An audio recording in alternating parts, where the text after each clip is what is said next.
Hello everyone, welcome to my channel Kimiona Explorer. This video is the part 2 of the temperature conversion video. If you have yet to see part 1, the link is given in the description below. So let's start learning.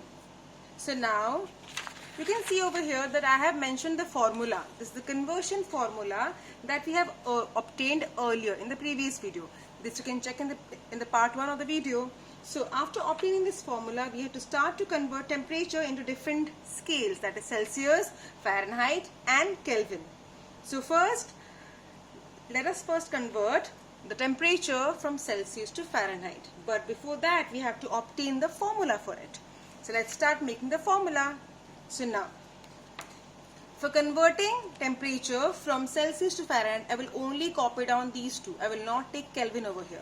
So the formula is C by 100 equals to F minus 32 by 80, because I am only taking Celsius and Fahrenheit first of all.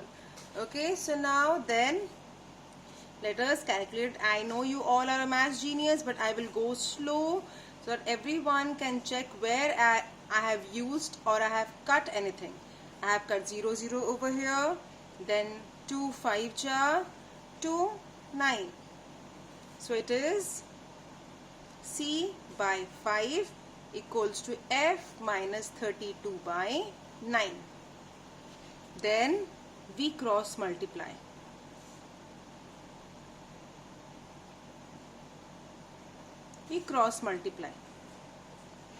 So 9C equals to F minus 32 by into 5.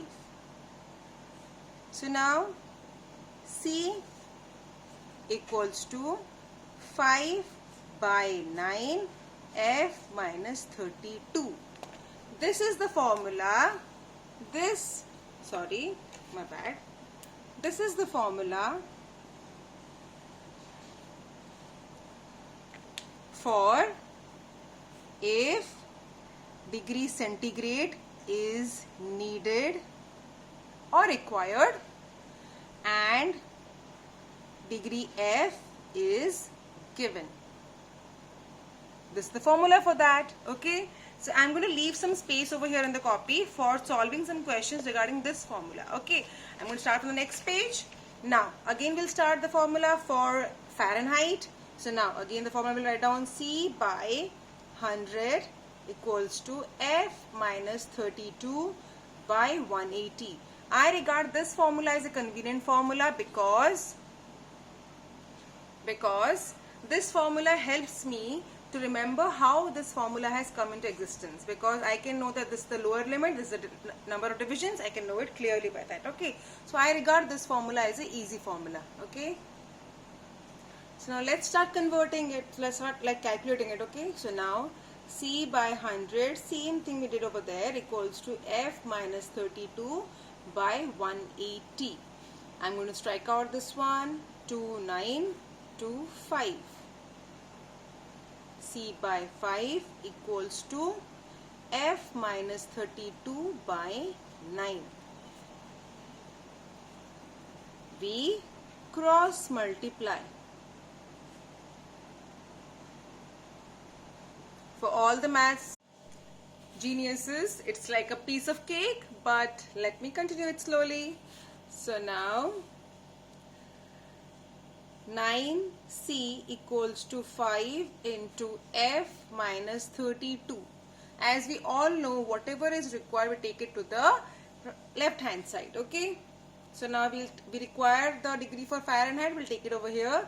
So 5 F minus 32 equals to 9C. F minus 32 equals to 9C by 5.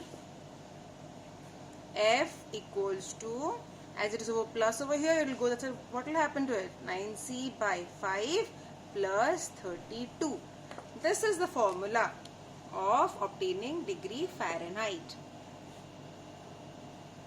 Okay, so now it is the formula if degree C is given and degree F is required.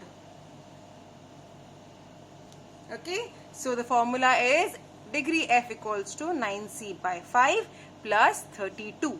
Okay, so now let us solve some questions. I hope the formulas will be helpful to you. Let us start solving them important questions. Okay, so I'm going to take two questions. Question number 1 is, the question is 50 degree Fahrenheit in degree centigrade, and question number 2 is 98.6 degree Fahrenheit in degree centigrade.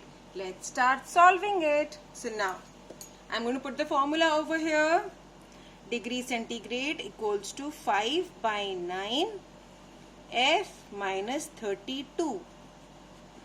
It is C equals to 5 by 9, F is 50 minus 32 equals to, over here 5 by 9, over here 0 is 8, then it is 1, 18. I'm going to strike it over here, it will become what? 2 equals to 10, okay, degree centigrade. So 50 degree Fahrenheit equals to 10 degrees centigrade. So now let us do question number 2 also over here. Now degree centigrade equals to, I prefer writing the formula because I find it easy. Okay, if you can't remember the formula, this one, you can start to derive it from here only. Okay, it's not a problem. Okay, it's all about mental calculation. You can derive it again from here, but I have taken it over here because I have already done the calculation over here. If you cannot remember this formula, you can do it again from here. No problem with it. Okay, so now F minus 32 equals to 5 by 9 into 98.6 minus 32 equals to 5 by 9. Over here it is 66.6. Now I'm going to strike it out. It's going to be 7.4 equals 5 into 7.4 equals to 37 degree centigrade. So 98.6 degree Fahrenheit is equal to 37 degrees centigrade. This is the answer over here. Okay, these two questions are for converting into centigrade scale if Fahrenheit scale is given. Let us start doing for some questions about if centigrade scale is given and Fahrenheit is required. So let's start doing. I have already got two questions for it. Okay, now question number 1 is 38 degrees centigrade in degree Fahrenheit. Sorry. Number 2 is 40 degrees centigrade, 2 degree Fahrenheit. Two questions. I told right now I'm going to do two questions right now. Okay. So let's start doing. Again, I'm going to put the same formula over here, but if you cannot remember the formula, you can again derive it from the main formula. Okay. So now, degree Fahrenheit equals to 9c by 5 plus 32 equals 9 into 38 by 5 plus 32. So now equals to, it is your 342 divided by 5 plus 32. You can take a LCM and do it, but I thought the better way of actually dividing it. Okay, it's a very small division, so I did it. It is 68.4 plus 32 equals 100.4 degree Fahrenheit. I prefer writing the source statement because it is easier to know the answer. So 38 degree centigrade equals to 100.4 degree Fahrenheit. Okay, this is question number 1. Let's start doing question number 2. Now, again I'll add the formula and I'm again going to repeat it. If you don't know the formula, you can actually derive the formula again. Okay, equals to 9c by 5 plus 32 Okay, equals to 9 into 40 by 5 plus 32. So it is over here, it is what? 8. 5 8 ja 40. Now 9 into 8 it is 72 plus 32. It comes to 104 degree Fahrenheit. Okay. So now, so 40 degree centigrade is equals to 104 degree Fahrenheit. My methods may be a little bit orthodox and lengthy. I'm doing it in a lengthy way because I want you all to know how this is going on, slowly and slowly. Okay, so I have actually converted Celsius into Fahrenheit and Fahrenheit into Celsius. In my next video, I'll convert the Fahrenheit into Kelvin and Kelvin into Fahrenheit. Okay dear, so if you're having any doubt regarding whatever I have taught today, you can actually ask me in the comment box below. I hope I can clear your doubts. Okay, if you have more such questions for me, just comment in the box below. I'm going to solve it surely. Okay, so with this, I'm going to end my video for today. Stay tuned for the next video, that is part 3 of this video. Till then, have a very nice day. Bye bye everyone.